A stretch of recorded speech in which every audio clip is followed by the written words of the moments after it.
11. People today are worried about food safety. As a result, the popularity of organic farming of fruits and vegetables is increasing. But what exactly does organic farming mean? It is probably easier to explain what organic farming is not. Organic farming does not use pesticides or fertilizers. Instead, this style of farming uses natural methods to protect plants and help them grow. So, organic agricultural products are thought to be generally safer than non-organic ones. In the United States, about 2% of all food is grown using organic methods. The U.S. government officially licenses farms as organic if they pass an examination. Presently, there are about 10,000 licensed farmers in the U.S., and this number is growing by about 20% a year. 12. In addition to food safety, another reason for the popularity of organic fruits and vegetables is that they taste better. This is why many restaurants only buy organic products. A lot of people think organic farming is not competitive compared to other methods because it cannot grow the same quantity of food. However, new research has shown that organic farming only grows, on average, about 5% less than non-organic methods. Still, organic food today is more expensive than non-organic food. But when the environmental and health costs of non-organic farming are considered, such as the pollution of water by pesticides, most people would agree that the higher price of organic farming is in fact a small price to pay for our health and safety. 13. The knowledge of mathematics developed rapidly in Europe and North America after the Industrial Revolution. But the study of mathematics was carried out many centuries before in other countries, like China. Over 2,000 years ago, the Chinese began their study of numbers, mostly related to astronomy and the perfection of a calendar. Already as early as 200 BC, they had written a textbook on mathematics that was called The 9 Chapters on the Mathematical Art. Interestingly, the ideas in this book seem to have been developed in China without any influence from Europe or other regions. 14. Various other books on mathematics appeared in the following centuries. But by the 5th century, it seems that the Chinese already had the concept of negative numbers and perhaps also had the concept of zero. Around the 13th century, Chinese mathematicians were solving equations using methods that Europeans would not discover until 500 years later.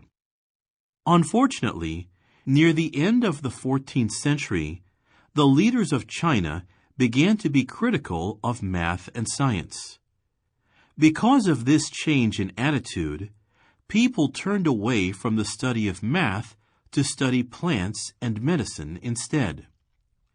It wasn't until the 19th century that the Chinese would become interested in math again, but this time under the influence of European mathematical knowledge. 15. Genes, the basic parts of cells which are passed down from parents to children, may have something to do with human behavior. In an experiment, scientists put flies into a glass tube and placed a light at the end of it. Some of the flies began flying toward the light.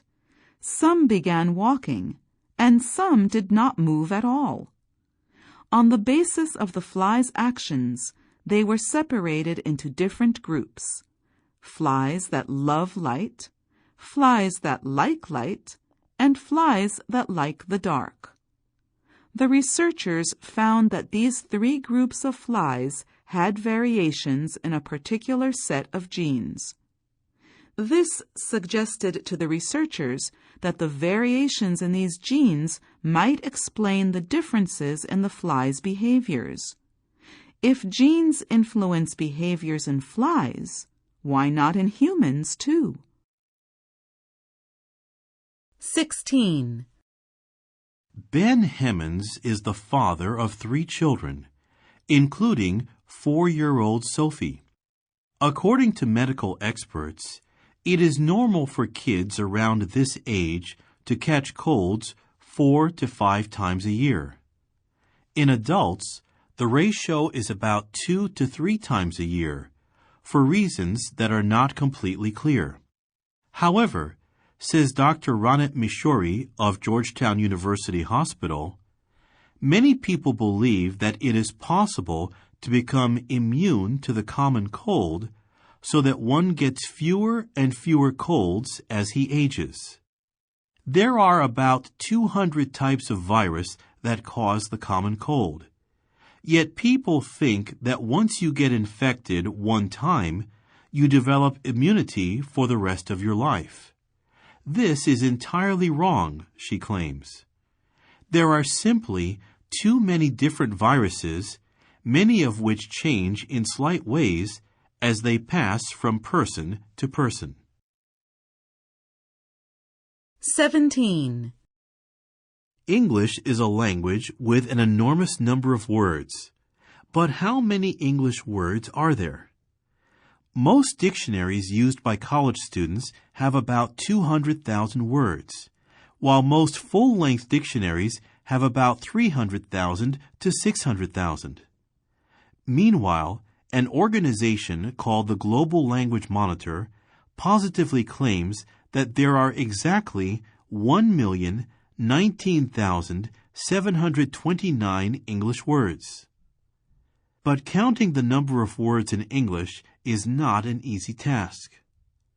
First of all, many words that we use in English today were originally words in other languages.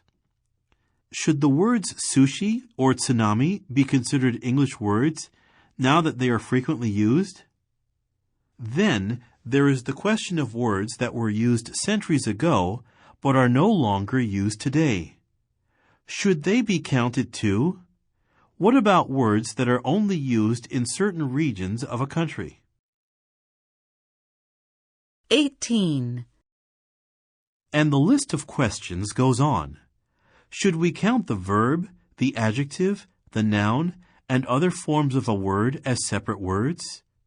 In other words, would drive, driving, and driver be counted as separate words? Should a compound word be counted as one word, or should each of the words in it be counted separately? How about the huge number of technical and scientific terms? Finally, to add to the difficulties of counting words, we need to consider new words that are being created all the time. The constantly changing nature of language is frustrating for anyone trying to count words. But this is also what makes language so interesting. English, like other languages, always offers something new to learn. 19. Traditions and customs based on superstitions and religion have been an important aspect of weddings in all cultures. They vary greatly from one country to another, and sometimes even between different ethnic groups in a particular country.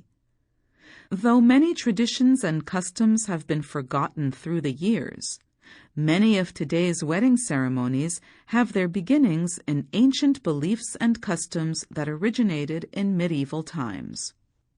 In a Christian wedding, the bride usually wears a white wedding gown to show that she is pure. White was a color that was once believed to keep evil spirits away. On the other hand, in Hinduism, white signifies the color of death.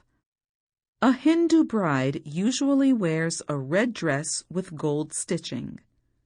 In China, both the bride and groom are dressed in red, which is a color associated with celebration and good fortune. 20. In many cultures, after the wedding, it is traditional for the groom to carry the bride over the threshold of their new home.